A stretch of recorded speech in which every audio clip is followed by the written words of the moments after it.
La vengeance est un plat qui se sert brûlant et accompagné d'une portion de drone. C'est la philosophie qu'a suivi l'Ukraine fin janvier lorsqu'elle a bombardé plus de 13 régions russes, dont Moscou et la Crimée, avec des drones qui ont laissé les villes en flammes. Le président russe Vladimir Poutine a eu un avant-goût de sa propre médecine.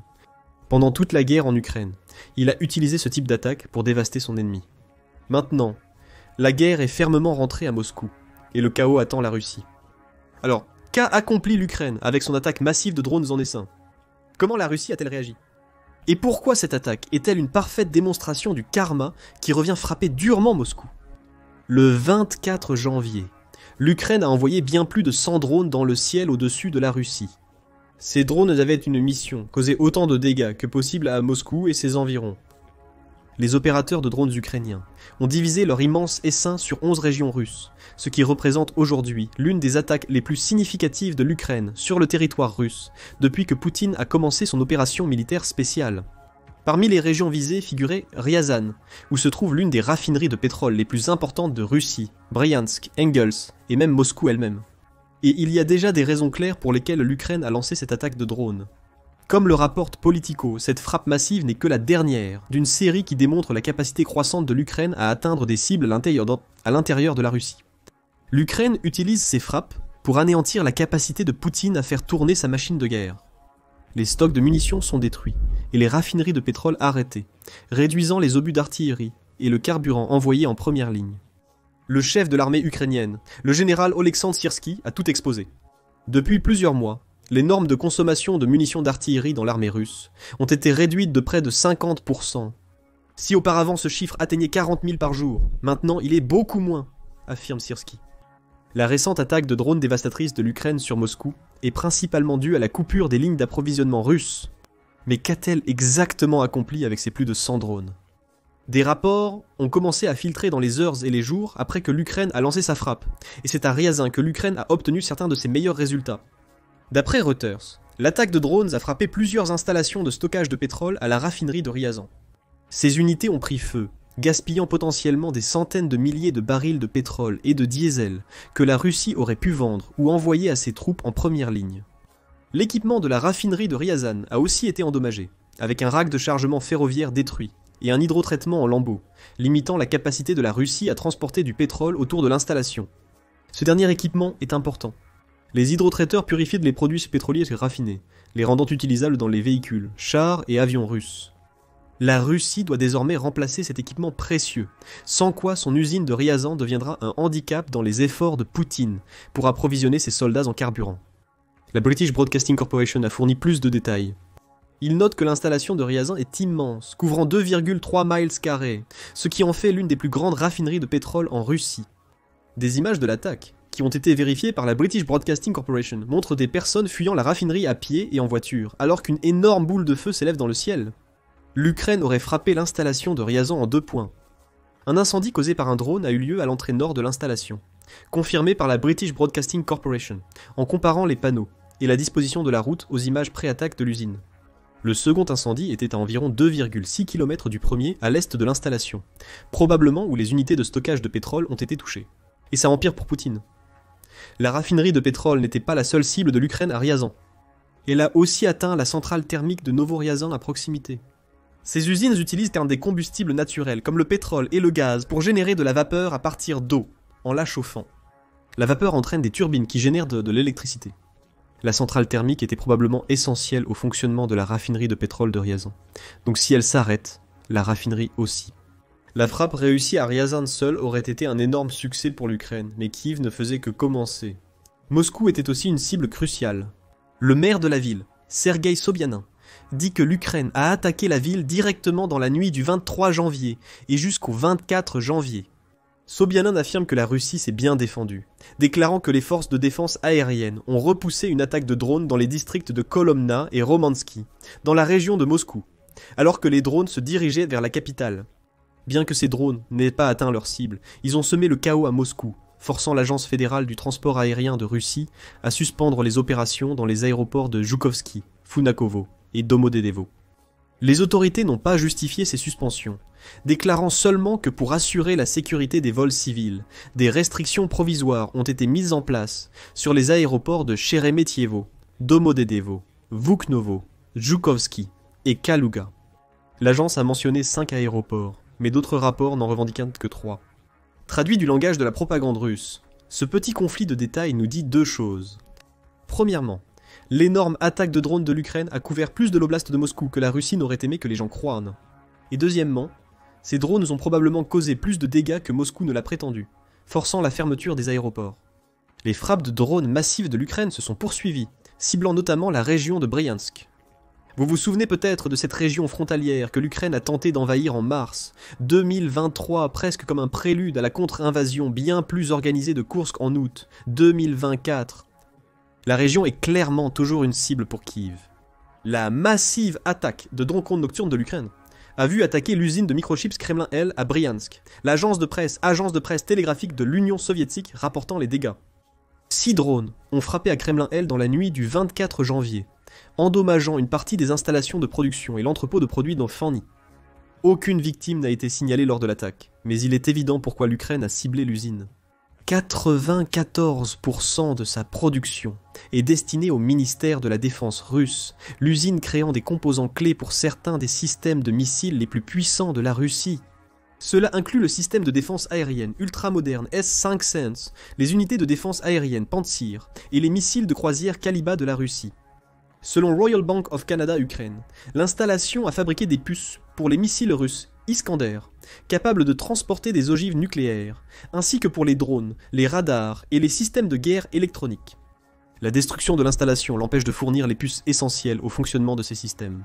L'effet domino est que la Russie a moins de missiles pour attaquer les villes ukrainiennes, au moins à court terme, et ses défenses aériennes sont moins aptes à repousser de futures attaques ukrainiennes en Russie. Ce ne sont là que les 3 principaux résultats de l'énorme frappe de drones de l'Ukraine le 24 janvier. Cependant, plusieurs autres régions ont dû repousser l'essaim de drones, parfois sans succès. De retour à Ryazan, la raffinerie de pétrole et la centrale thermique de la région n'étaient pas les seules cibles des drones ukrainiens. Selon Royal Bank of Canada Ukraine, les drones ont causé une dizaine d'explosions à Ryazan, obligeant les défenses aériennes russes à redoubler d'efforts pour les stopper.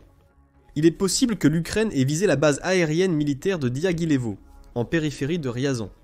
On ignore si cette attaque a réussi, mais l'Ukraine visait probablement les avions T-95 et T-22 stationnés à la base, ainsi que l'usine de réparation d'avions 360e à proximité. Éliminer des avions et limiter la capacité de la Russie à réparer des avions endommagés aurait pour effet d'alléger la pression constante causée par les assauts de la Russie avec des bombes planantes sur les villes ukrainiennes. Selon le gouverneur, des débris de drones ont frappé une maison privée à Ryazan. À Saratov, encore plus de drones ukrainiens semerent le chaos. Selon les médias russes, l'Ukraine a essayé d'attaquer une raffinerie de pétrole dans la région, les attaques de drones causant jusqu'à 7 explosions entendues dans et autour de la ville. Il semble que cette partie de l'attaque ait été menée par les drones Luti et Boba de l'Ukraine, ce dernier étant un drone kamikaze qui explose au contact de sa cible. Les frappes ont suffi à déclencher une nouvelle alerte aérienne à Saratov, mettant les unités de défense aérienne russes en sur-régime. La Russie affirme qu'il y avait des menaces d'attaque de drones sur la Tartastan, une république russe à environ 700 miles de l'Ukraine. L'attaque ne semble pas avoir réussi, mais ce n'était peut-être pas nécessaire, car l'Ukraine avait déjà frappé une énorme raffinerie de pétrole dans la région le 11 janvier. La Russie a répondu en éliminant parfaitement chaque drone qui a attaqué. C'est ce que les propagandistes de Poutine veulent vous faire croire. Quelle que soit leur région d'origine, les rapports d'attaque de Russie se ressemblaient. Les drones ont été abattus sans faire de victimes. La Russie prétend avoir détruit 37 drones à Bryansk et 20 autres à Ryazan. Elle affirme aussi que 17 drones ont été abattus à Koursk, une autre région ciblée par l'Ukraine, probablement pour soutenir ses troupes d'occupation dans l'oblast, et le même nombre au-dessus de Saratov. 7 autres drones ont été abattus au-dessus de Moscou, tout comme 6 à Belgorod, et un total de 7 à travers Voronej, Tula et Orel. De plus, la Russie a abattu un drone ukrainien en Crimée occupée et a déclaré avoir détruit 3 autres drones au-dessus de Leningrad. Cela fait un total de 115 drones, dont la Russie prétend qu'ils n'ont pas atteint leurs objectifs. Les décombres en feu d'une raffinerie à Ryazan, les aéroports fermés près de Moscou et l'usine de microprocesseurs détruite à Bryansk semblent aussi contredire cette évaluation.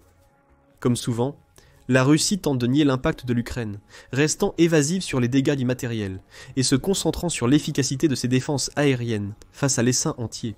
Ignorons tout l'impact très réel de cette énorme attaque ukrainienne, dit Poutine. Mais c'est impossible. Après tout, le 24 janvier n'était pas la première fois que l'Ukraine a montré qu'elle pouvait frapper la Russie en plein cœur. Il y avait des précurseurs à cette énorme attaque. Le 26 novembre 2023, la Russie a affirmé que l'Ukraine avait attaqué Moscou avec une flotte d'au moins 24 drones. Comme à son habitude, la Russie affirme avoir abattu tous ses drones avec ses défenses anti-aériennes, principalement au-dessus de Toula, Kalouga et Briansk. L'Ukraine n'a fait aucun commentaire réel sur cette attaque, ni sur les affirmations de la Russie selon lesquelles des débris de l'un des drones détruits ont frappé et blessé une personne dans un immeuble d'appartement à Moscou. Elle testait possiblement les défenses aériennes russes lors de cette frappe réduite. Le 10 novembre 2024, près d'un an plus tard, l'Ukraine a envoyé une autre vague de drones vers Moscou. Cette fois, la force attaquant Moscou comprenait 34 drones, ce qui a obligé à détourner les vols de 3 des principaux aéroports de Moscou et a causé des blessures à au moins 5 personnes. En plus des 34 drones, l'Ukraine a attaqué l'ouest de la Russie avec environ 50 autres. La Russie a de nouveau affirmé avoir géré l'attaque. Le ministère de la Défense a qualifié cela de tentative par Kiev de mener une attaque terroriste. Bien sûr, il a dit cela tout en ignorant commodément le fait que la Russie avait également lancé 145 drones en direction de l'Ukraine la même nuit. Ce fait nous donne un indice pour répondre à notre prochaine question. Pourquoi l'Ukraine a-t-elle mis Moscou et ses régions environnantes en feu avec sa gigantesque attaque de drones du 24 janvier?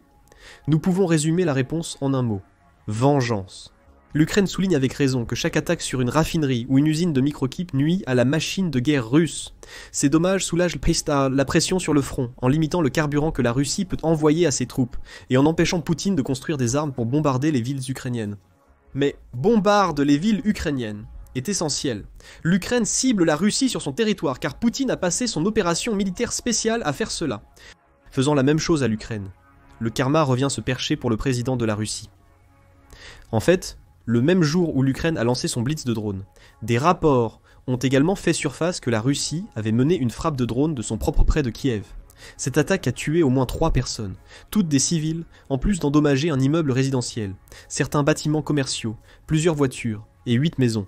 Ces types d'assauts sur les villes ukrainiennes ont été une caractéristique de l'approche de Poutine à la guerre.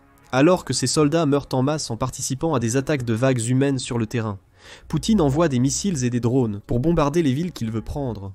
Il y a plein d'exemples. Nous avons mentionné plus tôt que l'attaque de drones de l'Ukraine sur Moscou, en novembre 2024, était une réponse aux plus de 140 drones envoyés par la Russie pour attaquer son territoire en juin 2024. La Russie a attaqué Kiev et Kharkiv avec des missiles. Des fragments d'un missile abattu par l'Ukraine sont tombés sur un immeuble en banlieue de Kiev. Une bombe guidée tirée par la Russie sur Kharkiv a pénétré les défenses aériennes, tuant un civil. Juste 3 mois plus tôt, la Russie avait encore attaqué Kiev. Kharkiv subit encore des attaques régulières, sans doute parce que Poutine croit que ses troupes peuvent s'en emparer. En juillet 2024, une nouvelle vague d'attaques a ciblé Kiev et les régions de Pokrovsk et Kryvyi Rih. Ces attaques ont eu lieu juste au moment où les gens commencèrent leur journée, selon la coordinatrice résidente des Nations Unies en Ukraine, Denise Brown. Elle a affirmé que des dizaines de personnes ont été tuées ou blessées lors des frappes, qui ont aussi gravement endommagé un hôpital pour enfants au centre de Kiev. Ce n'est qu'un infime exemple des centaines d'attaques de Poutine contre les villes ukrainiennes. Le blitz de drone du 24 janvier à Kiev signifiait « Nous pouvons frapper vos villes et capitales aussi durement que vous frappez les nôtres ». Ce n'est qu'une des conséquences des actes de Poutine lors de son opération militaire spéciale. Durant la plupart de 2024, la Russie a aussi visé le réseau électrique ukrainien. L'objectif de Poutine est simple, couper l'électricité des villes ukrainiennes pour terrifier leurs habitants. Et lorsque ces attaques ont lieu pendant l'hiver glacial, la Russie a attaqué le réseau électrique ukrainien 9 jours avant l'attaque de drones ukrainiennes sur Moscou. L'offensive comprenait plus de 40 missiles, dont une trentaine ont été abattus par l'Ukraine, ainsi que 70 drones de frappe, selon National Broadcasting Company News. Cette frappe russe a malheureusement mieux réussi que de nombreuses autres ciblant les réseaux électriques ukrainiens. L'entreprise publique Ukraine Ergo a annoncé des coupures de courant dans plusieurs villes, dont Sumy, Kharkiv et Kirov, Zaporizhia et Dnipropetrovsk. Le président ukrainien Volodymyr Zelensky a expliqué pourquoi ces installations ont été ciblées. En plein hiver, l'objectif de la Russie demeure identique. Notre infrastructure énergétique, a-t-il affirmé avec justesse. À Kiev, Les températures les peuvent un peu descendre, jusqu'à moins 19 degrés Fahrenheit, en janvier bien en dessous de zéro, avec les attaques russes sur le réseau électrique visant à empêcher les Ukrainiens de chauffer leurs maisons. Les attaques du réseau électrique russe sont si vastes que l'Agence internationale de l'énergie atomique, ou Agence internationale de l'énergie atomique, pense qu'elles augmentent le risque d'un accident nucléaire. Le directeur de l'Agence internationale de l'énergie atomique, le général Rafael Mariano Grossi, a averti qu'un accident nucléaire peut résulter d'une attaque directe sur une centrale ou d'une perturbation de l'alimentation électrique. Peut-être que c'est l'objectif de Poutine. Au lieu d'utiliser l'arme nucléaire contre l'Ukraine comme il l'a si souvent menacé pendant la guerre, Poutine tente de créer une situation similaire à Tchernobyl en attaquant le réseau électrique. L'Ukraine a ciblé les raffineries de pétrole russes le 24 janvier. Ces attaques prennent un nouveau sens désormais. Ces attaques limitent non seulement l'approvisionnement en pétrole et diesel des troupes au front, mais rendent aussi plus difficile pour la Russie de fournir du carburant à sa propre population. Poutine est des plus calmes. L'Ukraine, si son réseau électrique est attaqué, rendra la vie plus difficile aux Russes. Enfin, il y a peut-être la plus grande raison pour laquelle l'Ukraine ait attaqué Moscou avec des drones. Vengeance pour l'ampleur des pertes civiles que l'approche de Poutine à la guerre en Ukraine a causé. Selon Statista, la période entre le 24 février 2022 et le 31 décembre 2024 a vu le Bureau du Haut-Commissariat des Nations Unies aux droits de l'homme, ou Haut-Commissariat des Nations Unies aux droits de l'homme, enregistrer 12 456 morts civiles en Ukraine. Il y a eu en outre 28 382 blessures, causées par les constantes attaques de missiles, de drones et de bombes planantes de la Russie sur les villes ukrainiennes. Pour aggraver les choses, 669 des morts étaient des enfants, ainsi que 1833 des blessés. La Russie a intensifié ses attaques contre les civils en réponse aux tentatives de l'Ukraine de se défendre. Par exemple, l'Organisation des Nations Unies rapporte que septembre 2024 a vu 208 civils ukrainiens tués, ainsi que 1200 blessés, lors d'attaques russes qui étaient probablement une réponse à la contre-invasion de Koursk par l'Ukraine. L'Ukraine cible les villes russes et les installations militaires à l'intérieur de la Russie en représailles, sans chercher à tuer des civils, car Poutine a initié les hostilités. Il a frappé les villes ukrainiennes, attaqué ses réseaux électriques et tué des milliers de civils. Le 24 janvier, l'Ukraine a rendu à Poutine la monnaie de sa pièce, et ce n'est pas fini. 5 jours après que l'essaim de drones ukrainiens a dévasté Moscou et ses environs, l'Ukraine a attaqué une raffinerie de pétrole à Kostovo. Cette raffinerie, à plus de 500 miles du front de guerre, a subi des dommages importants suite à une attaque de 4 drones. Zelensky dit également que l'Ukraine est à un point où elle peut construire 4 millions de ses propres drones par an, à partir d'octobre 2024. Cette échelle de production signifie que 2025 réservera probablement beaucoup plus d'attaques à longue portée sur le territoire russe. Poutine devra gérer ces attaques de drones, alors que l'Ukraine rapproche de plus en plus la guerre qu'il a initiée du peuple russe. Et pourquoi Kiev ne devrait-il pas faire cela? Il ne fait que rendre à Poutine ce qu'il a passé toute la guerre à faire. Que pensez-vous de la vaste attaque de drones ukrainiens sur Moscou et sa région? Cela montre-t-il l'Ukraine au sommet de sa puissance aérienne? Ou cette attaque n'était-elle qu'un prélude à ce qui attend la Russie, alors que l'Ukraine se prépare à construire de plus en plus de drones? Merci d'avoir regardé la vidéo. Partagez vos pensées en commentaire.